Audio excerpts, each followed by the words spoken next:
നിവിനും ഭയങ്കര എക്സൈറ്റ്മെന്റ് ആയി. മാത്രമല്ല ഇതൊരു ബോയ് നെക്സ്റ്റ് ഡോർ ക്യാരക്ടറാണ്, അടുത്ത വീട്ടിലെ പയ്യനായിട്ട് നമുക്ക് തോന്നിയൊരു ക്യാരക്ടറാണ് KP നമ്മൾ വിനോദ്. കാണാൻ ആഗ്രഹിക്കുന്ന നിവിന്റെ അതിഗംഭീര പെർഫോമൻസ് ഇതിൽ കാണാം. റിയൽ ലൈഫ് എക്സ്പീരിയൻസിൽ ഉണ്ടായ ഒരു കഥയാണ്, അതിനെ ബേസ് ചെയ്തിട്ടുണ്ടായ ഒരു കഥയാണ്. ഫാർമ സീരീസിൽ കടന്ന കഥാപാത്രങ്ങളും സംഭവങ്ങളും എല്ലാം തന്നെ നേരിൽ കാണുകയോ നേരിൽ കണ്ടവർ കാണുകയോ ചെയ്തിട്ടുള്ളത് തന്നെയാണ്. Inspired by true events. എൻ്റെ ഒരു ഇതിൽ ഐ തിങ്ക് ഇതൊരു പറയേണ്ട കഥ തന്നെയാണ്. നമുക്ക് എല്ലാവർക്കും ഇവിടെയും അവിടെയായിട്ട് ആൻഡ് എല്ലാ ക്യാരക്ടറും ഇതിൽ ദ വേ ഹീസ് എന്താണ് developed each of the character arcs. Definitely ഒരു വെബ് സീരീസ് ആയതുകൊണ്ട് അതിൻ്റെതായിട്ടുള്ളൊരു സ്പേസ് ഉണ്ട്. പക്ഷെ എല്ലാ ക്യാരക്ടറിനും ഒരു ജേർണി ഉണ്ട്. ഈ ഗ്യാപ്പ് വരുമ്പോഴേ പെട്ടെന്ന് നമുക്കുണ്ടാവും ഒരു വിചാരം, ഇത് ഈ 2 വർഷം കൊണ്ട് ഇതങ്ങോട്ടൊരു ബ്രഹ്മാണ്ഡ പരിപാടിയാക്കി. ഡിലേ അതിൻ്റെ ഔട്ട്പുട്ട് ക്വാളിറ്റിയെ കുറിച്ചുള്ള ഒരു സൂചനയും തരുന്നില്ല. അപ്പോൾ ഫാർമ എത്രത്തോളം നന്നായാലും നന്നായില്ലെങ്കിലും അതിന് ഈ കാലവുമായിട്ട് ബന്ധമില്ല.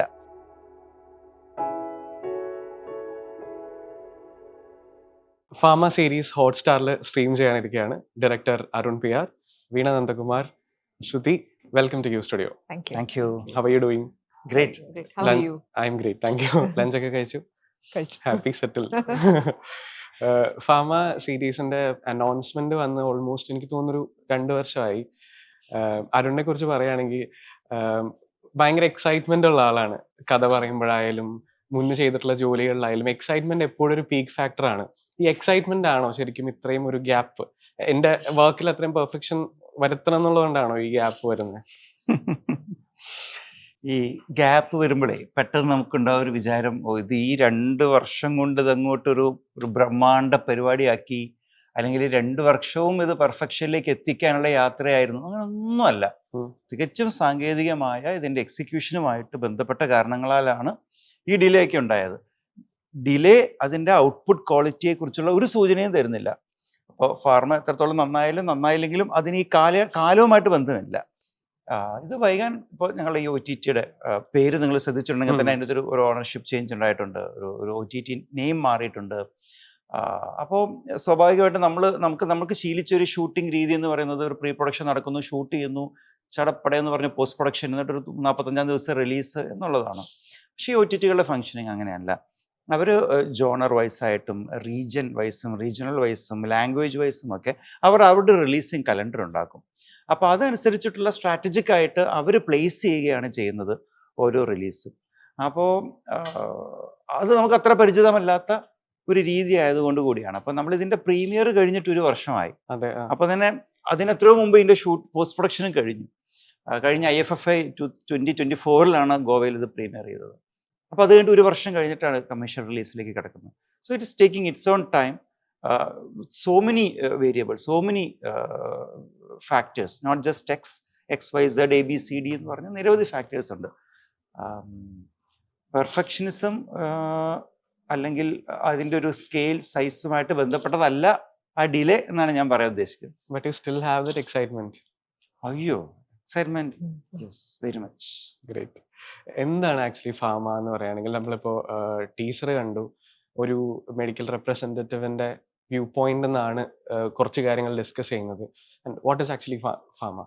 ഫാർമ ഒരു ഇമോഷണൽ ഡ്രാമയാണ്, ഒരു സോഷ്യൽ ഡ്രാമയാണ്. ഒരു മെഡിക്കൽ റെപ്രസെൻറ്റേറ്റീവ് KP വിനോദ് എന്നാണ് ക്യാരക്ടറിൻ്റെ പേര്. നിവിൻ പോളിയാണ് ക്യാരക്ടർ ചെയ്യുന്നത്.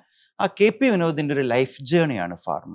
അതിൻ്റെ പശ്ചാത്തലം ഫാർമസ്യൂട്ടിക്കൽ കമ്പനികളും ഡോക്ടർമാരും ചികിത്സയും രോഗികളും എല്ലാം വരുന്നുണ്ടെങ്കിലും at the core it's journey of a person. ഇപ്പോൾ ഏത് ജോലി ആവട്ടെ, നമുക്കൊക്കെ നമ്മളുടേതായ ഒരു ജേണി ഉണ്ട്. നമ്മൾ വിചാരിച്ച പോലെ പോകുമെന്ന് പ്രതീക്ഷിച്ച് നമ്മളൊരു ജോലി ചെയ്യുന്നു, പിന്നീട് നമ്മൾ വിചാരിക്കാത്ത ജോലികളിലേക്ക് മാറുന്നു. അങ്ങനെ നമ്മളൊക്കെ കടന്നു പോകുന്ന ഒരു യാത്രയുണ്ട് ജീവിതത്തിൽ. അങ്ങനെ KP വിനോദിന്റെ യാത്രയാണ് ഫാർമ. വീണയുടെ എക്സൈറ്റിംഗ് ഫാക്ടർ എന്തായിരുന്നു ഫാർമ? അരുൺ വന്ന് നറേറ്റ് ചെയ്തപ്പോഴേ തന്നെ it had so many new things into it. Like പറഞ്ഞ പോലെ അരുണിന്റെ റിയൽ ലൈഫ് എക്സ്പീരിയൻസിൽ ഉണ്ടായ ഒരു കഥയാണ്, അതിനെ ബേസ് ചെയ്തിട്ടുണ്ടായ ഒരു കഥയാണ്. റിയൽ ലൈഫ് ഇൻസിഡൻസ് ഉണ്ട്. റിയൽ ലൈഫ് ഇൻസിഡൻസ് ആണ്. ഈ ഫാർമ സീരീസിൽ കടന്ന കഥാപാത്രങ്ങളും സംഭവങ്ങളും എല്ലാം തന്നെ നേരിൽ കാണുകയോ നേരിൽ കണ്ടവർ കാണുകയോ ചെയ്തിട്ടുള്ളത് തന്നെയാണ്. Inspired by true events. Very much. അപ്പൊ അതിന്റെ ഓരോ കാര്യങ്ങൾ കേൾക്കുമ്പോഴും ഈ കഥ എന്ന് പറയാണ്ടെയും അതിന്റെ അപ്പുറത്ത് നമ്മളിപ്പോ കഥ കേട്ടോണ്ടിരിക്കുമ്പോൾ നമ്മൾ ഓരോന്ന് ചോദിക്കുമാറുണ്ട്, അപ്പൊ ഇതിങ്ങനെ ശരിക്കും ഉണ്ടായതാണോ, അപ്പൊ അതിലൂടെ അരുൺ വേറൊരു കഥ പറയും. അപ്പൊ അങ്ങനെ കേട്ട് നമ്മൾ ഭയങ്കരമായിട്ട് ഇങ്ങനെ ഇൻട്രസ്റ്റഡ് ആവും, ഇത് ശരിക്കും ഉള്ളതാണോ ഇങ്ങനെയൊക്കെ എന്നുള്ളത്. അപ്പോൾ അതായിരുന്നു എൻ്റെ ഏറ്റവും first factor, like the content. പിന്നെ അരുണിന്റെ സ്റ്റോറി ടെല്ലിങ്, അരുൺ അത് ഭയങ്കരമായിട്ട് അത് പറയുമ്പോൾ നമുക്ക് ഭയങ്കരമായിട്ട് അതിനെങ്ങനെ എന്താ ഉൾക്കൊള്ളാൻ പറ്റി. ശ്രുതിയുടെ ഒരു എക്സൈറ്റ്മെന്റ് ഫാക്ടർ എന്തായിരുന്നു ഫാമിലി? എൻ്റെ ഒരു ഇതിൽ ഐ തിങ്ക് ഇതൊരു പറയേണ്ട കഥ തന്നെയാണ്. നമുക്ക് എല്ലാവർക്കും ഇവിടെയും അവിടെയായിട്ട് ഒരു ചെറിയ ഐഡിയ ഉണ്ടാവും, ഓർ ഇതിങ്ങനെയാണോ എന്നൊരു ഡൗട്ട് ഉണ്ടാവുമായിരിക്കാം, ഒരു ലാക്ക് ഓഫ് അവയർനെസ് ചിലപ്പോൾ ഉണ്ടാവുമായിരിക്കാം. അപ്പോൾ എനിക്ക് it was an I opener ഈ കഥ ആരുടെ എൻ്റെ അടുത്ത് വന്ന് പറഞ്ഞപ്പോൾ. ആൻഡ് ഇപ്പോൾ കുറച്ച് ഇന്റർവ്യൂസ് ആയിട്ട് വി ബീൻ സേയിങ് ഇത് അതിൻ്റെ ലിവ്ഡ് എക്സ്പീരിയൻസ് ആയതുകൊണ്ട് അതിന് അതിൻ്റെതായിട്ടുള്ള ഒരു ഓണസ്റ്റിയും ഒരു ജെന്യുനിറ്റി ഉണ്ട്. ആൻഡ് എല്ലാ ക്യാരക്ടറും ഇതിൽ ദ വേ ഹീസ് എന്താണ് developed each of the character arcs, definitely ഒരു വെബ് സീരീസ് ആയതുകൊണ്ട് അതിൻ്റെതായിട്ടുള്ളൊരു സ്പേസ് ഉണ്ട്. പക്ഷെ എല്ലാ ക്യാരക്ടറിനും ഒരു ജേർണി ഉണ്ട്. KP വിനോദ് എല്ലാ ക്യാരക്ടറിനെയും ഇഫക്റ്റ് ചെയ്യുന്നുണ്ട് in some way or other. അപ്പോൾ സ്റ്റോറി തന്നെയാണ് ഇതിന് എനിക്ക് ഏറ്റവും എക്സൈറ്റിംഗ് ആയിട്ടുള്ള ഫാക്ടർ. ശ്രുതിയുടെ ക്യാരക്ടർ പുറത്തു പറയാൻ പറ്റുമോ? എൻ്റെ ക്യാരക്ടർ പേര് ഡോക്ടർ ജാനകി എന്നാണ്. She is A gynaecologist. പിന്നെ വേറൊരു കാര്യം ഇത് കുറച്ച് ടൈം ലൈൻസ് ഉണ്ട് ഇതിൽ. അപ്പൊ ആ ടൈം ലൈൻസിലൂടെ ഈവൻ ഫ്യൂ ഓഫ് ആ characters go through those time lines. അപ്പൊ ആ ടൈം ലൈൻ എങ്ങനെയാ വർക്ക് ചെയ്യേണ്ടത് ആസ് എൻ ആർട്ടിസ്റ്റ് എന്ന രീതിക്ക് ഞാൻ അങ്ങനെ just in one other film time line വെച്ചിട്ട് ഇങ്ങനെ വർക്ക് ചെയ്തിട്ടുണ്ട്. പക്ഷെ എനിക്ക് കുറച്ച് പണിയെടുക്കാനും കുറച്ച് റിസർച്ച് ചെയ്യാനുണ്ടായിരുന്നു. So that was also another exciting. Oh nice. അരുണിനൊരു മൈൽ സ്റ്റോൺ ഉള്ളത് നിങ്ങൾക്ക് അറിയോ? മൈൽ സ്റ്റോൺ ഒരു അച്ചീവ്മെന്റ് ഉള്ളത് നിങ്ങൾക്ക് അറിയോ? One of the I think അരുണിന് മാത്രമേ ഉള്ളൂ അത്, എറണാകുളം ജില്ലയില്. അരുണറിയില്ലേ? കേരളത്തിലെ പ്രൈവറ്റ് എഫ്എം സ്റ്റേഷനില് എറണാകുളത്ത് വന്നപ്പോ അതിൽ ആദ്യം പുറത്തുപോയ ശബ്ദം അരുണിന്റെയാണ്. ആണോ? അത് സംസാരിക്കാൻ പറ്റുന്ന ഒരാള് അരുൺ വർക്ക് ചെയ്ത അതേ കമ്പനിയിലാണ് ഞാൻ വർക്ക് ചെയ്തായിരുന്നു. മാംഗ്ലൂർ ആയിരുന്നോ? അപ്പൊ അരുണിന്റെ അവിടുത്തെ കൊളീഗ്സ് എപ്പോഴും പറയും അരുണിന്റെ അവിടുത്തെ പേര് ആവേശ് കുമാർ എന്നായിരുന്നു. കാരണം ഭയങ്കര എക്സൈറ്റ്മെന്റ്. അതിപ്പോ ചെറുതായാലും വലുതായാലും പിന്നെ നമ്മൾക്ക് സ്റ്റോറി ബിൽഡ് ചെയ്യാന്നുള്ളതായിരുന്നല്ലോ ബേസിക് ഒരു ആർജയുടെ ഡ്യൂട്ടി. ഭയങ്കര എക്സ്ട്രീം ആവേശമായിരുന്നു. ഈ ആവേശം ആക്ച്വലി സെറ്റിൽ ഉണ്ടായോ? ഞാൻ അരുണിനെ മീറ്റ് ചെയ്തത് 6 years ബാക്ക് 5 years ബാക്ക് വേറൊരു കഥയുടെ ഡിസ്കഷനിൽ. ആ ഒരു സമയത്ത് എന്താ പറയണ്ടേ, ഞാൻ പറയുന്നത് ആ ഒരു സമയത്ത് he had given me an inkling for Pharma. പക്ഷെ ഫാർമയ്ക്ക് വേണ്ടിയിട്ടല്ല അന്ന് നമ്മൾ മീറ്റ് ചെയ്തത്. നമ്മൾ പനമ്പള്ളി നഗറിൽ ഒരു കോഫി ഷോപ്പിലാണ് മീറ്റ് ചെയ്തത്. It was for a discussion for a film, the meeting which went on for 3 hours, because discussion തുടങ്ങിയപ്പോഴത്തേക്കും he was like actually ഞാൻ കഥ മൊത്തം പറയട്ടെ, and I was also very invested in that one line. I'm like yes please.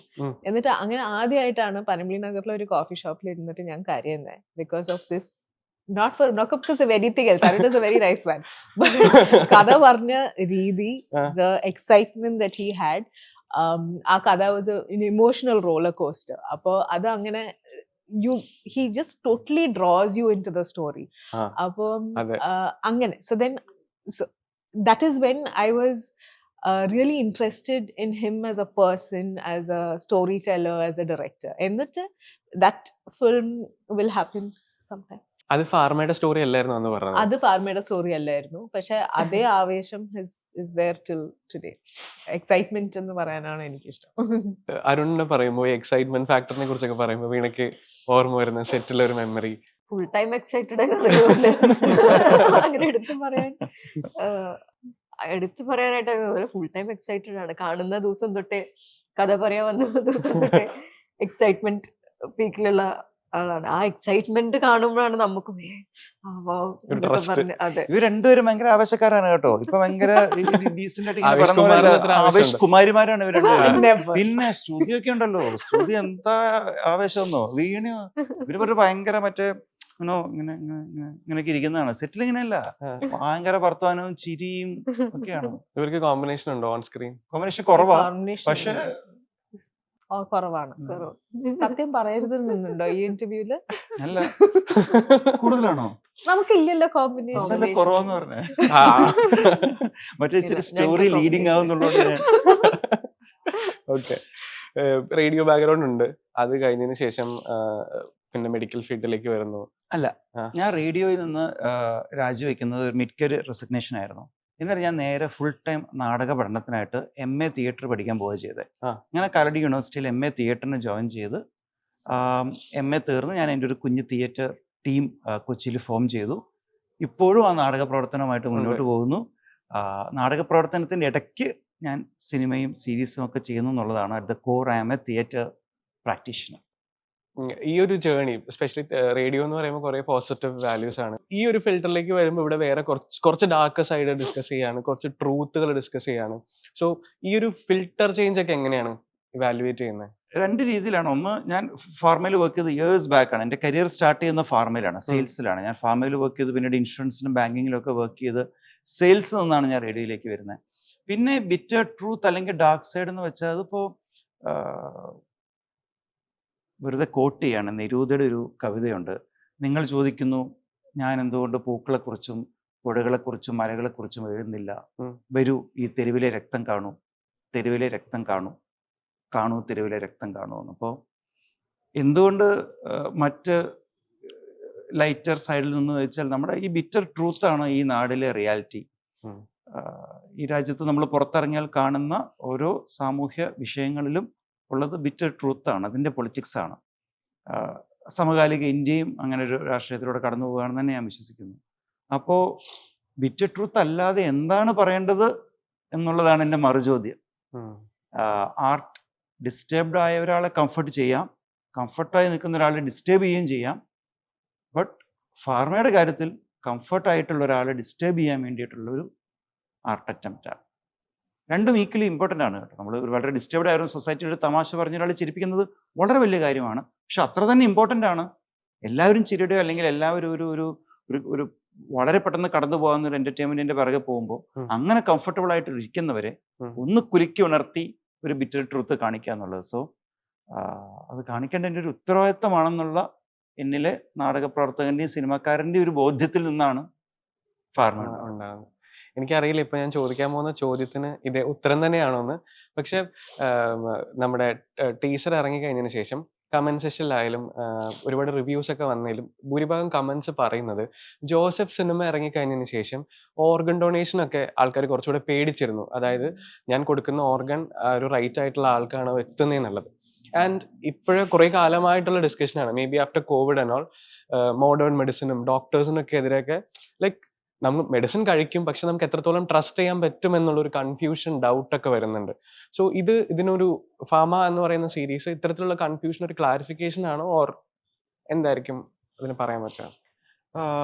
ആ വിവാദങ്ങളെ കുറിച്ച് ഞാനും വായിക്കുകയും കേൾക്കുകയും ചെയ്തു. ഇതിന് രണ്ട് മറുപടിയുണ്ട്. ഒന്ന്, എൻ്റെ അണ്ടർസ്റ്റാൻഡിങ്, ഞാൻ വിശ്വസിക്കുന്നത് ഫാർമ എന്നുള്ള കഥ, ഈ വെബ് സീരീസിൻ്റെ ലോങ് ഫോർമാറ്റ് സ്റ്റോറി ഒരു തരത്തിലും അത്തരം കൺഫ്യൂഷൻ ഉണ്ടാക്കുന്നില്ല. കാരണം ഈ ഫാർമ സ്റ്റോറി ഡെഡിക്കേറ്റ് ചെയ്തിരിക്കുന്നത് തന്നെ ഡോക്ടേഴ്സിനാണ്. ഈ ലോകത്തിലെ ഏറ്റവും വലിയ ഗ്രേറ്റസ്റ്റ് സൂപ്പർ ഹീറോസ് ഈ ലോകത്ത് ഡോക്ടേഴ്സും പാരാമെഡിക്സുമാണ്, നഴ്സസുമാണ്. അവരിലേക്കാണ് നമ്മൾ ഡെഡിക്കേറ്റ് ചെയ്തിരിക്കുന്നത്. അവരാണ് ഈ കഥയെ മുന്നോട്ട് കൊണ്ടുപോകുന്നത്.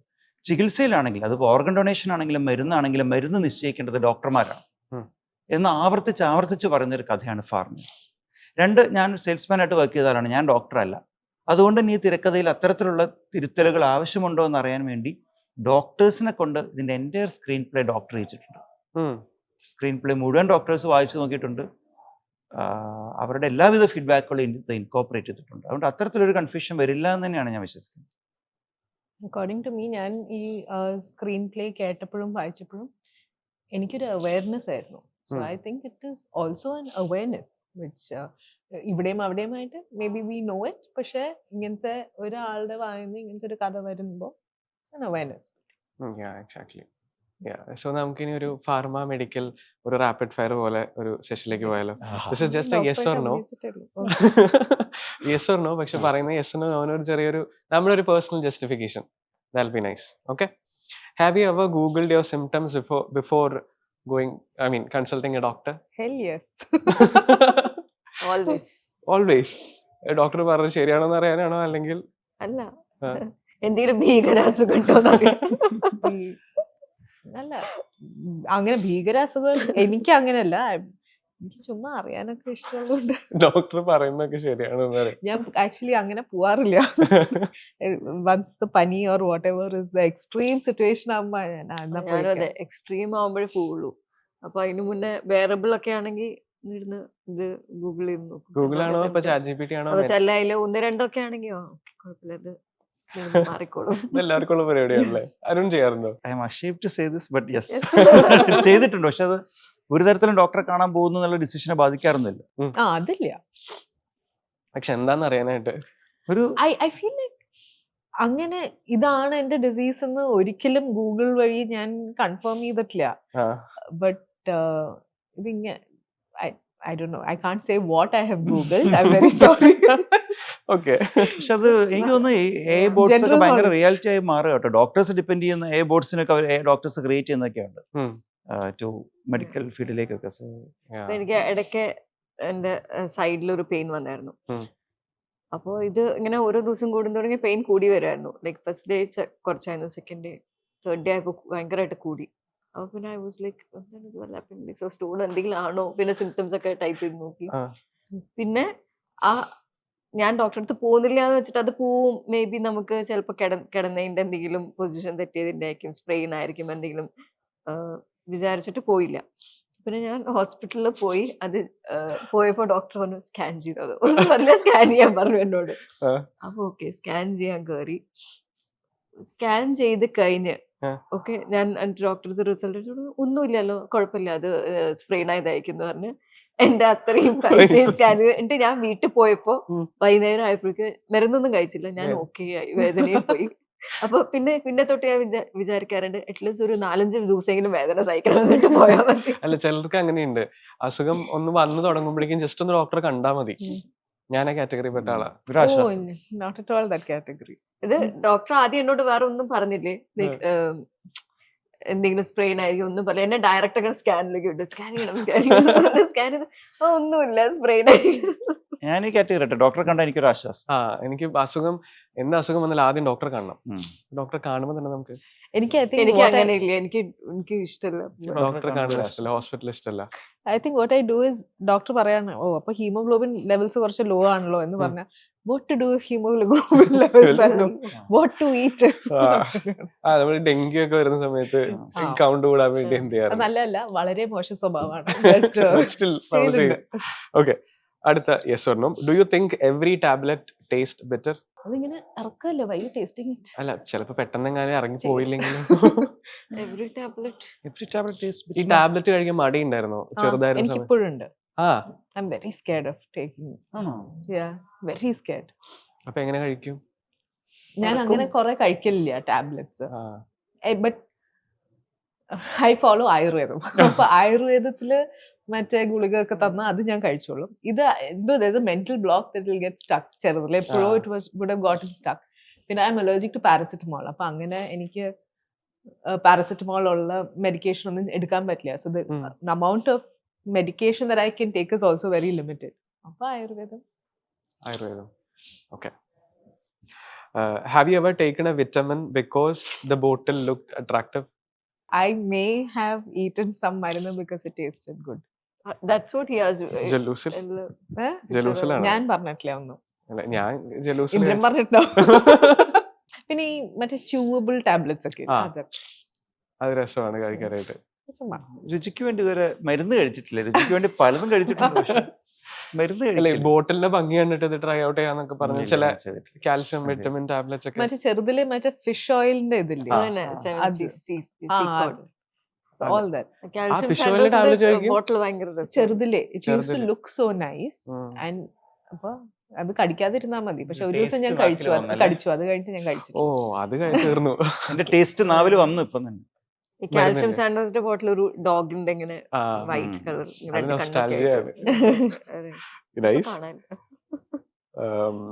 Okay. Have you ever pretended to be fine at the hospital even when you weren't? Always. Yeah, yes. Always. No. Always. Why? I'm very scared. The hospital ഏറ്റവും സ്കെയറി ആയിട്ടുള്ള കാര്യം എന്താണ്? ഇഞ്ചക്ഷൻ. പേടിയാണോ? എനിക്കും. ആണോ? ഒയ്യോ, ഞാൻ ക്യാനിലൊക്കെ ഇവിടെ ഇരുന്നുണ്ടെങ്കിൽ 2-3 നേരം പിടിക്കണം. എനിക്കങ്ങനെ പേടിയില്ല, സിറിഞ്ച് പേടിയില്ല. ഹോസ്പിറ്റൽ അങ്ങനത്തെ ഒരു സംഭവങ്ങളൊന്നും പേടിയില്ല. മെഡിസിന്റെ സ്മെല്ല്, ബ്ലഡ്, ഈ പറഞ്ഞ ഐറ്റംസ് ബ്ലഡ് നമ്മൾ ഒരേ വേവ് ലെങ്ത് ആണെന്ന് തോന്നുന്നുണ്ട്. Do you trust home remedies more than medicines? Yes yes oh my god no. Yes okay, ഇത് ഡിസ്കസ് ചെയ്യാം. Yes yes. എന്താ കാരണം? Because I have seen results. Medicine കഴിക്കുന്നതിനേക്കാളും ഹോം റെമഡീസ് പെട്ടെന്ന് റിസൾട്ട് വരും. ഐ മീൻ എനിക്ക് പെട്ടെന്ന് റിസൾട്ട് വരില്ല. പെട്ടെന്നല്ല. So it's a lifestyle choice. So like she said, Ayurvedam, both she and I, Ayurvedam is what works for us. It's a ritual along with the homemade remedies. It's a lifestyle choice. You have to follow your diet. So it's a ritual. അങ്ങനെ അത് follow ചെയ്താൽ it gives you results എന്നുള്ളതാണ്. ഞാനൊരു 6-7 years ആയിട്ട് that's like religiously I've been doing that. അപ്പോൾ എനിക്ക് result കാണുന്നുണ്ട്. And so there's nothing for me to not believe in that. ഇനി ഫാമയുടെ ഡയറക്ടർ ഇതിന് ഓപ്പോസിറ്റ് ആണല്ലോ പറയുന്നത്. അല്ല ഇതിനിപ്പോ മറ്റേ ഒരു താത്വികമായ ഉത്തരം പറഞ്ഞ് ബോറടിപ്പിക്കേണ്ടല്ലോ വെച്ചിട്ടാ ഞാൻ മെഡിസിൻ കഴിക്കണം, മെഡിസിൻ കഴിക്കണം എന്നുള്ള Doctor അഭിപ്രായക്കാരാണ്. കാണണം. ഹോം റെമഡീസ്, ഈ ഹോം റെമഡീസ് എവിടെ നിന്ന് വരുന്നത് എന്നുള്ളത് ഞാൻ ആലോചിക്കുന്നത്.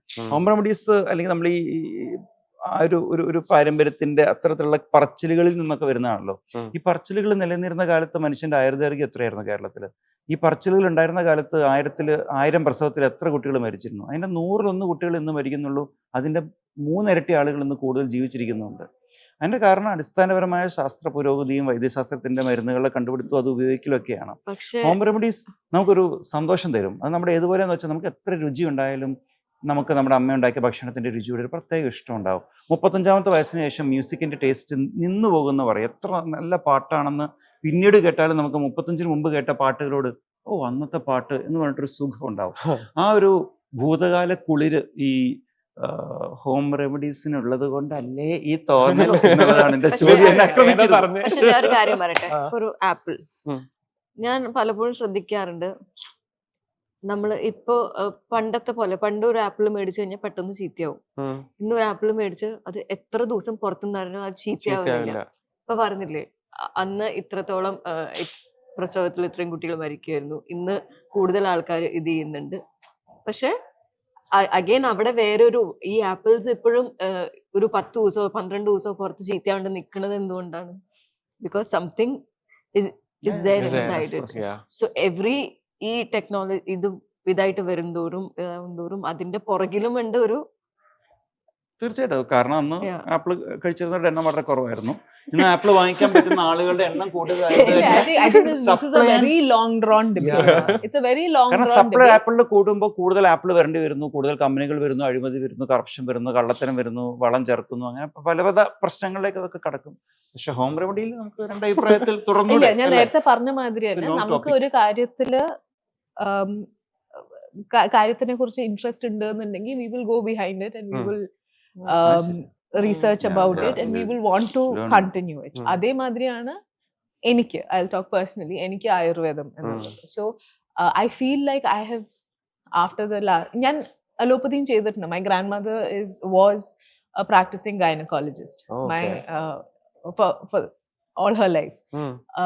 My brother-in-law is a doctor. Appo allopathy is there in the family, so it's not like, and like for us, so the better part, I mean the first half of whatever my life allopathy തന്നെ ആയിരുന്നു.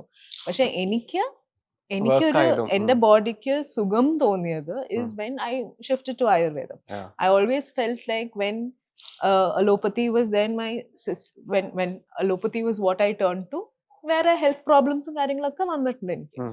അപ്പോൾ I prefer putting, and also I've done enough study with Ayurvedam to understand that that's what works for me today.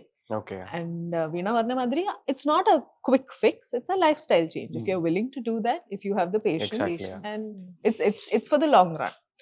So we are split on this. അല്ല അതുകൊണ്ട് മാത്രമല്ല, പ്രത്യേകിച്ച് pharma എഴുതി സംവിധാനം ചെയ്ത ആളെന്നുള്ള നിലയ്ക്ക് ആദ്യം ചോദിച്ച ചോദ്യത്തോടുള്ള ഉത്തരവാദിത്വം കൊണ്ടുകൂടിയാണ് ഈ വിഷയത്തിൽ ഞാൻ ഇങ്ങനൊരു നിലപാട് കൂടുതൽ കടുപ്പിച്ചെടുക്കുന്നത്. ചോദിച്ചല്ലോ, അപ്പോൾ അവയവദാനത്തെക്കുറിച്ച് ഒരു കൺഫ്യൂഷൻ ഉണ്ടാക്കിയതുപോലെ ഫാർമ ഒരു കൺഫ്യൂഷൻ ഉണ്ടാക്കുമോ എന്നൊരു ചോദ്യം ചോദിച്ചല്ലോ. ആ കൺഫ്യൂഷൻ ഒരിക്കലും ഒരു കാരണവശാലും ഉണ്ടാവരുതെന്ന് ഉറപ്പുള്ളത് കൊണ്ടാണ് ഞാൻ ഈ വിഷയത്തിൽ വീണ്ടും വീണ്ടും വീണ്ടും അങ്ങനെ ഒരു നിലപാട് എടുക്കുന്നതിൻ്റെ മറ്റൊരു കാരണം. ഒരു തരത്തിലും ഫാർമ ഇംഗ്ലീഷ് മരുന്നിൻ്റെ ഒരു സിസ്റ്റത്തിന് അലോപ്പതിക്കെതിരെയോ ഡോക്ടേഴ്സിനെതിരെയോ മോഡേൺ മെഡിസിനെതിരെയോ അല്ല അല്ല അല്ല എന്ന് ആവർത്തിക്കേണ്ട ഒരു ഉത്തരവാദിത്തം എനിക്കുണ്ട് ഇത് എഴുതിയ സ്ഥിതിക്ക്. എക്സാക്ട്ലി. അപ്പൊ ഞാൻ അതുകൊണ്ട് കൂടിയാണ് ഞാൻ സത്യത്തിൽ ഇപ്പോൾ എനിക്ക് ആയുർവേദം ഭയങ്കര ഇഷ്ടമാണ്. ഞാൻ വീട്ടിൽ ആയുർവേദ മരുന്നുകളുണ്ട്, കഴിക്കാറുണ്ട്. ഇപ്പൊ ഞാൻ നേരത്തെ പക്ഷെ പറഞ്ഞില്ലേ, ഞാൻ നിലപാടെന്നുള്ള രീതിക്ക് നമ്മൾ ആയുർവേദം ഇഷ്ടമാണെങ്കിൽ പോലും when I got a fever, ഇപ്പൊ എനിക്ക് ഈ ഒരു മൊമെന്റിൽ എനിക്ക് ആയുർവേദം എടുത്ത് അതിനെ മാറ്റാൻ പറ്റൂല. എനിക്കിപ്പോ ഇന്റർവ്യൂവിന് ഇരിക്കണം. സോ എനിക്ക് ഇംഗ്ലീഷ് മെഡിസിൻ എടുക്കാൻ വഴിയുള്ളൂ. പക്ഷെ അഗൈൻ വാട്ട് ഐ ടേക്ക്, അത് ആരാ പ്രിസ്ക്രൈബ് ചെയ്യുന്നത്, അതിലൊക്കെയാണ് കാര്യം ഇരിക്കുന്നത്. നമുക്ക് തോന്നിയത് കഴിക്കുക എന്നുള്ളതല്ല. എക്സാക്ട്ലി. ഇനി പ്രിപ്പറേഷന്റെ കാര്യം പറഞ്ഞപ്പോ ശ്രുതിയുടെ grandmother was a gynaecologist, ഫാമയിൽ ഒരു ഗൈനക്കോളജിസ്റ്റിന്റെ റോളാണ് ചെയ്യുന്നത്. ഈ റോളിന്റെ പ്രിപ്പറേഷനിൽ ഗ്രാൻഡ് മദറിന്റെ ഇൻഫ്ലുവൻസും അങ്ങനെ ഹെൽപ്പ് ഒക്കെ എന്തെങ്കിലും ഉണ്ടായോ? അമ്മൂമ്മ ഇപ്പൊ ഇല്ല, ബട്ട് 100%. കാരണം അമ്മൂമ്മ ചെന്നൈയിലെ പ്രാക്ടീസിങ് ഗൈനക്കോളജിസ്റ്റ് ആയിരുന്നു. ഡോക്ടർ ചന്ദ്രവല്ലി എന്നായിരുന്നു പേര്. സോ ഐ തിങ്ക് ഞാൻ till college or something അമ്മൂമ്മ ഉണ്ടായിരുന്നു. So till then or even now അമ്മൂമ്മ ഡെലിവറി ചെയ്ത കുട്ടികളുടെ ലിസ്റ്റ് തന്നെ is huge. So even now people will come and say അയ്യോ ഞാൻ ഡോക്ടർ ചന്ദ്രവല്ലിന്റെ പേഷ്യന്റ് ആയിരുന്നു, or she delivered me, അങ്ങനെ പറയും. ആൻഡ് ആൾക്കാർ അമ്മൂമ്മയെ കുറിച്ച് പറയുമ്പോൾ അല്ലെങ്കിൽ വീട്ടിലാവുമ്പോൾ ആൾക്കാർ വന്ന് വിസിറ്റ് ചെയ്യുമല്ലോ, അങ്ങനെ വിസിറ്റ് ചെയ്യുമ്പോൾ the kind of admiration, love, everything that a gynecologist gets is completely different എന്ന് എനിക്ക് തോന്നിയിട്ടുണ്ട്.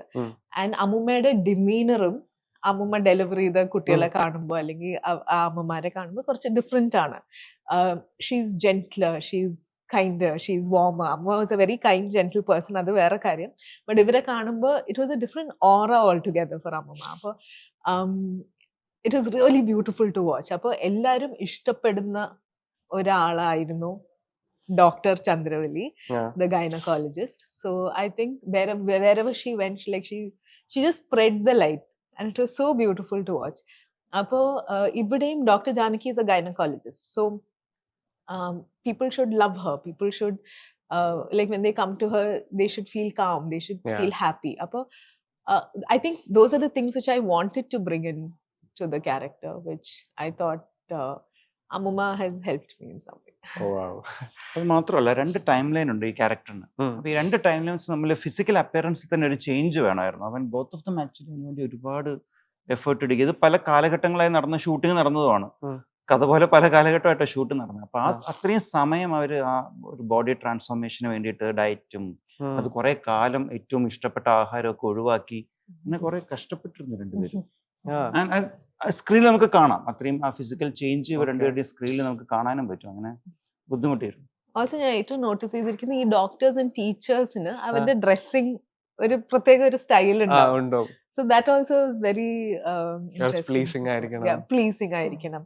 We'll feel very kind. കാണുമ്പോൾ തന്നെ like we should somewhere like നമ്മുടെ വീട്ടിലുള്ള ഒരു affection തോന്നണം. Okay, nice. ഈ പ്രിപ്പറേഷന്റെ കാര്യത്തിൽ അരുൺ പ്രീവിയസ്ലി പറഞ്ഞ പോലെ വർക്ക് ചെയ്ത ഒരു ഫീൽഡ് കൂടെയായിരുന്നു. ഇത്രയും ഒരു ഡാർക്ക് സൈഡ് കൂടി ഡിസ്കസ് ചെയ്യുന്ന, മോറോവർ കുറേ അധികം കാര്യങ്ങൾ ഡിസ്കസ് ചെയ്യുന്ന ഒരു സീരീസ് ആയതുകൊണ്ട് തന്നെ ഇതിന്റെ പ്രിപ്പറേഷൻ സ്റ്റഡിയും അതിന്റെ കാര്യങ്ങളൊക്കെ എങ്ങനെയായിരുന്നു? ഞാൻ വർക്ക് ചെയ്തിരുന്നത് ഫാമേല എന്ന് പറഞ്ഞല്ലോ. അപ്പോൾ അന്ന് ഉണ്ടായിരുന്ന പോലെ തന്നെ ഇപ്പോഴത്തെ ഒരു വർക്കിംഗ് അറ്റ്മോസ്ഫിയർ അറിയാൻ വേണ്ടി ഞാൻ തൃശ്ശൂർ പോവുകയും തൃശ്ശൂർ താമസിക്കുകയും തൃശ്ശൂർ സെയിൽസ് റെപ്പുമാരുടെ കൂടെ വിസിറ്റ്സിന് ഹോസ്പിറ്റലിലേക്ക് പോവുകയൊക്കെ ചെയ്തിരുന്നു. ആ സമയം കാലത്തിനനുസരിച്ച് എത്രത്തോളം അതിൻ്റെ മാറ്റങ്ങൾ ഉണ്ടായിട്ടുണ്ടെന്ന് അറിയാനായിട്ട്. അത് റൈറ്റ് പ്രിപ്പറേഷനാണ്. മേക്കിങ്ങിൻ്റെ പ്രിപ്പറേഷൻ ഈ ജേർണിയിൽ നമ്മൾ ഒറ്റയ്ക്കല്ല. We can direct you have a team with you. The technicians വരുന്നു, OTT-ലെ ഇതിൻ്റെ കണ്ടന്റ് ആളുകൾ വരുന്നു. It's been a very big team work involve. പിന്നെ ഈ ഓരോ ക്യാരക്ടറിനും കൃത്യമായ റെഫറൻസസ് മനസ്സിലുണ്ടായിരുന്നു. അപ്പോൾ ഒരു ഇതിനകത്തുള്ള കോർപ്പറേറ്റ്സിൽ വർക്ക് ചെയ്യുന്ന ആളുകളുടെ ക്യാരക്ടർ ആണെങ്കിലും ഡോക്ടേഴ്സ് ആണെങ്കിലും മനസ്സിൽ ഈ ഡോക്ടറെ പോലെ എന്ന് കൃത്യമായ എക്സാമ്പിൾസ് എനിക്ക് അറിയായിരുന്നു. കേരളത്തിലെ ഒരു പർട്ടിക്കുലർ നഗരത്തിൽ ഉള്ള ഡോക്ടേഴ്സൊക്കെ തന്നെയാണ് ഇതിനകത്ത് കൃത്യമായിട്ട് കാണുന്നത്. അപ്പോൾ ആ ഡോക്ടേഴ്സിൻ്റെ റെഫറൻസസിനെ കൃത്യമായിട്ട് ഞങ്ങൾ ഫിക്സ് ചെയ്തിരുന്നു മനസ്സിൽ. അപ്പം ഈ മുത്തശ്ശിയുടെ കാര്യം പറഞ്ഞപ്പോഴാണ് ഡോക്ടർ ജാനകിയുടെ ശ്രുതിയുടെ മുത്തശ്ശിയുടെ കാര്യം പറഞ്ഞപ്പോൾ ഞങ്ങൾ അങ്ങനെ ഒരു ക്യാരക്ടറായിരുന്നു doctor Janaki. So I think we had reference for each character. ആ ക്യാരക്ടർ എങ്ങനെ ആയിരിക്കണം, എങ്ങനെ പോകണം എന്നുള്ളത്. പിന്നെ ഇതിൻ്റെ ഏറ്റവും വലിയ എൻ്റെ ഒരു ഭാഗ്യം എന്ന് പറയുന്നത് അതിലേക്ക് പ്രിപ്പയർ ചെയ്യാനായിട്ടുള്ള പ്രോസസ്സിലേക്ക് ഭയങ്കര എക്സൈറ്റ്മെൻറ്റോടെ കടന്നു വരുന്നവർ ഇവരൊക്കെ എല്ലാവരും. They were really excited, more excited than me. ഇങ്ങനെ ട്രാൻസ്ഫോം ചെയ്യാം, നമുക്ക് ഇങ്ങനെ ചെയ്യാം, സ്റ്റൈൽ ഇങ്ങനെ പിടിക്കാം, എന്ന് പറഞ്ഞ് എന്നേക്കാൾ ആവേശത്തിൽ അതിൽ പങ്കു ചേർന്നവരാണ് ഇവരൊക്കെ. That's my biggest blessing. കാസ്റ്റിംഗിലേക്ക് വരുമ്പോൾ നിവിൻ പോളി ഒരു വലിയ ഫാക്ടറാണ് ഫാമയുടെ. എങ്ങനെയായിരുന്നു നിവിൻ പോളിനെ ഒരു സീരീസിലേക്ക് കൺവിൻസ് ചെയ്തത്? നിവിൻ പോളി സീരീസിലേക്ക് കൺവിൻസ് ചെയ്യല്ലേ ചെയ്തത്, നിവിൻ പോളി സ്ക്രിപ്റ്റിലേക്ക് കൺവിൻസ് ചെയ്യുക ചെയ്തത്. അതിൻ്റെ ഒരു സ്റ്റോറി മുഴുവൻ കേട്ട് കഴിഞ്ഞപ്പോൾ Nivin got convince that it's A long format story. ഒരു യൂണിവേഴ്സ് ഓപ്പണിംഗ് ആണ്, ഇവിടെ തീരുന്ന കഥയല്ല, ഇവിടെ തുടങ്ങുന്ന കഥയാണ്. അപ്പോൾ ഇതിൻ്റെ ഒരു വെബ് സീരീസ് ഫോർമാറ്റിലേക്ക് പറയാമെന്ന് നിവിൻ കൺവിൻസ്ഡ് ആയിരുന്നു. അതുപോലെ നിവിൻ ഒരുപാട് വെബ് സീരീസ് കാണുകയും ഇതിനെക്കുറിച്ച് വളരെ അപ്ഡേറ്റഡ് ആയ ഒരു മനുഷ്യനുമാണ്. നിവിനും ഭയങ്കര എക്സൈറ്റ്മെന്റ് ആയി. മാത്രമല്ല ഇതൊരു ബോയ് നെക്സ്റ്റ് ഡോർ ക്യാരക്ടറാണ്, അടുത്ത വീട്ടിലെ പയ്യനായിട്ട് നമുക്ക് തോന്നിയൊരു ക്യാരക്ടറാണ് KP വിനോദ്. നമ്മൾ കാണാൻ ആഗ്രഹിക്കുന്ന നിവിൻ അങ്ങനെ എല്ലാവരും പറയാറുണ്ട്. പക്ഷെ വ്യക്തിപരമായിട്ട് എനിക്ക് അങ്ങനെ മാത്രമല്ല നിവിനെ കാണാൻ ഇഷ്ടം. എനിക്ക് നിവിൻ എല്ലാ റോളുകളും ചെയ്ത് കാണാൻ ഇഷ്ടം. അപ്പൊ എനിക്ക് തുറമുഖത്തിലെ ക്യാരക്ടർ ബോയ് നെക്സ്റ്റ് ഡോർ അല്ല, പക്ഷെ എനിക്ക് തുറമുഖത്തിലെ നിവിന്റെ ക്യാരക്ടറിനെ ഭയങ്കര ഇഷ്ടമായിരുന്നു. മാത്രമല്ല എനിക്ക് ആസ് എ ഒരു ജനപ്രിയ നായകൻ എപ്പോഴും പ്രേക്ഷകർക്ക് ഇഷ്ടപ്പെട്ട തരത്തിലുള്ള റോളുകൾ മാത്രം ചെയ്തുകൊണ്ടിരിക്കുക എന്നുള്ളത് ഭയങ്കര ബോറഡുള്ള പരിപാടിയാണ്. നിവിൻ കോൺഷ്യസ് ആയിട്ട് എടുത്തൊരു ഡിസിഷനാണ് ഏറ്റവും ജനപ്രിയതയുടെ മുകളിൽ നിൽക്കുമ്പോഴും വെറൈറ്റി ഉള്ള കഥാപാത്രങ്ങൾ ചെയ്തു നോക്കാം എന്നുള്ളത്. എൻ്റെ അഭിപ്രായത്തിൽ അങ്ങനെയുള്ള ആക്ടേഴ്സിനെ നമ്മൾ പ്രോത്സാഹിപ്പിക്കുകയാണ് വേണ്ടത്. എപ്പോൾ നോക്കിയാലും പഴയ മോഹൻലാൽ, കാണാൻ ആഗ്രഹിക്കുന്ന നിവിൻ, അത്തരത്തിലുള്ള ടാഗുകളിൽ പെട്ടുപോകുന്ന ഒരു താരത്തിന്റെ ബാധ്യതയാണ്. സ്വയം തിരിച്ചറിഞ്ഞാൽ ആ ബാധ്യത പൊട്ടിച്ചെറിഞ്ഞിട്ടുണ്ട് നിവിൻ എന്നാണ് ഞാൻ കരുതുന്നത്. അപ്പോൾ കാണാൻ ആഗ്രഹിക്കുന്ന നിവിൻ എന്നുള്ളതുകൊണ്ട് എനിക്ക് മനസ്സിലായി നമുക്ക് ആ നിവിന്റെ ഒരു കുസൃതിയും ഒരു ചിരിയും ഒക്കെ ഉള്ളത്. സത്യത്തിൽ അതെല്ലാം ഉള്ള ക്യാരക്ടറാണ് KP വിനോദ്. ഞാൻ അതിനെ ആ പേരിട്ട് വിളിക്കുന്നില്ല എന്നേ ഉള്ളൂ, ബട്ട് KP വിനോദ് അങ്ങനെ ഒരു ക്യാരക്ടറാണ്. we can expect something different. അത് ഞാൻ തന്നെ ഡിഫറെന്റ് എന്ന് പറഞ്ഞാൽ ഭയങ്കര ബോറല്ല. ഡിഫറെന്റ് ആവുമെന്ന് വിശ്വസിക്കുന്നു. നിവിന്റെ അതിഗംഭീര പെർഫോമൻസ് ഇതിൽ കാണാൻ പറ്റും. നിവിന്റെ അതിഗംഭീര പെർഫോമൻസ് ഇതിൽ കാണാൻ പറ്റും. എല്ലാ ചോദ്യ പേപ്പറിലും ഒരു ഔട്ട് ഓഫ് സിലബസ് ചോദ്യം ഉണ്ടാവില്ല. ഇനി 2 ഔട്ട് ഓഫ് സിലബസ്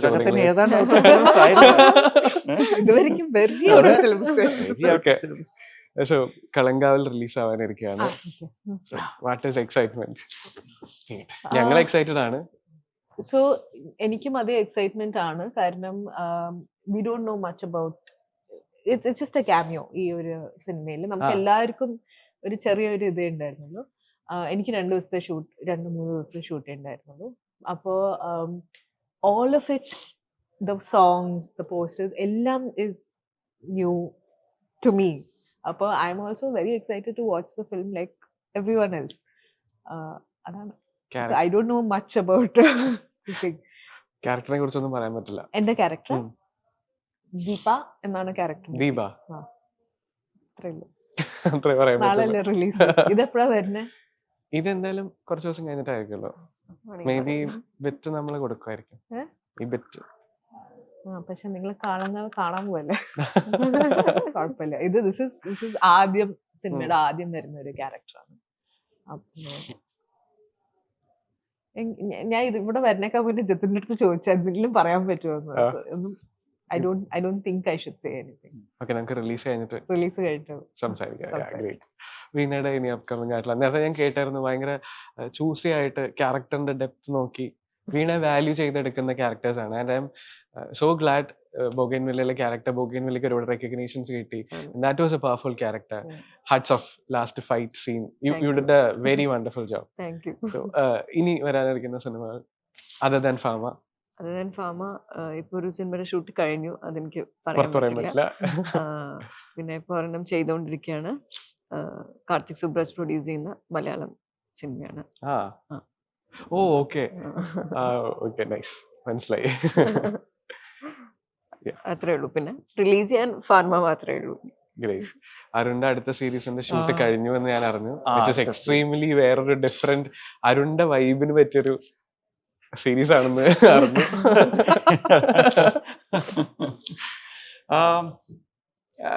ആക്ച്വലി കുറെ വർഷങ്ങൾക്ക് മുമ്പ് എഴുതുകയാണ് സ്ക്രിപ്റ്റാണത്. അത് ഒരു ബ്യൂട്ടി പേജന്റ് ഷോ, ഒരു ഫാഷൻ, അതിൻ്റെയൊക്കെ ബാക്ക്ഡ്രോപ്പിലുള്ള 4 പെൺകുട്ടികളുടെ സൗഹൃദ കഥയാണ്. നാടകം ചെയ്യുന്നുണ്ട്. എറണാകുളത്ത് ഇപ്പോൾ സ്റ്റേജ് ചെയ്തായിരുന്നു. ഇനിയും നാടകമായിട്ടൊരു ട്രാവൽ ജാനുവരി ഫെബ്രുവരി ഉണ്ട്. വേറെ നാടകം ചെയ്യുന്നുണ്ട്. പിന്നെ സിനിമയുടെ വർക്കുകൾ നടക്കുന്നു. അങ്ങനെ ഇതൊക്കെയാണ് പരിപാടികൾ. ഗ്രേറ്റ്. One last question. ഇത് ഫാമ എന്ന് പറയുന്ന ആരുടെ പോയിന്റ് ഓഫ് വ്യൂവിൽ നിന്നുള്ള സ്റ്റോറിയാണ്? കൺസ്യൂമറുടെ ആണോ, ഡോക്ടറുടെ ആണോ, അല്ലെങ്കിൽ മെഡിക്കൽ റെപ്രസെൻറ്റേറ്റീവിൻ്റെ ആണോ, അല്ലെങ്കിൽ ഫാർമസി കമ്പനികളുടെ ആണോ? ഇതൊരു KP വിനോദ് എന്നുള്ള സെയിൽസ് റെപ്പിൻ്റെ പെർസ്പെക്റ്റീവിലുള്ള കഥ ഉഗ്രം ചോദ്യമാണ് കേട്ടോ.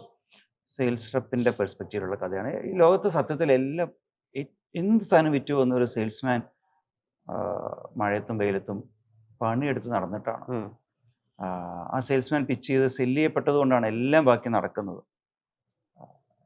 സെയിൽസ്മാൻ്റെ കഷ്ടപ്പാടിൻ്റെ പെർസ്പെക്റ്റീവിൽ ഒരുപാട് നമ്മളൊക്കെ കണ്ടിട്ടില്ല, ഒരുപാട് മോഹമായിട്ട് ജോലി ചെയ്യാൻ വരുന്ന ആളുകൾ അവരുടെ കണ്ണിലൊരു പ്രത്യേക തിളക്കം ഉണ്ടാവും തുടക്കത്തിൽ, ഉണ്ടാവും. ഒരുപാട് പ്രതീക്ഷയിൽ. എൻ്റെ ഉള്ളിൽ എന്തോ ഒരു സ്പാർക്ക് കൊണ്ട് ഇവിടെ മുഴുവൻ മാറ്റങ്ങൾ ഉണ്ടാക്കും എന്നുള്ള പ്രതീക്ഷയിലുള്ള അവരുടെ ഒരു ജേണി നമുക്ക് കാണാം. ആ പ്രതീക്ഷ എങ്ങനെ പോകുന്നു, തിരിച്ചടികൾ നേരിടുന്നു, പിന്നെ ആ ജേണിക്ക് സംഭവിക്കുന്ന ഒരു സൈക്കിൾ നമുക്ക് കാണാൻ പറ്റും. ആ ഒരു പെർസ്പെക്റ്റീവിൽ, ഒരു സെയിൽസ്മാൻ്റെ പെർസ്പെക്റ്റീവിലുള്ള കഥയാണ് fan. Great. So thank you so much for your time Thank and you. wishing all the very Thank best. you. Thank you. Thank you.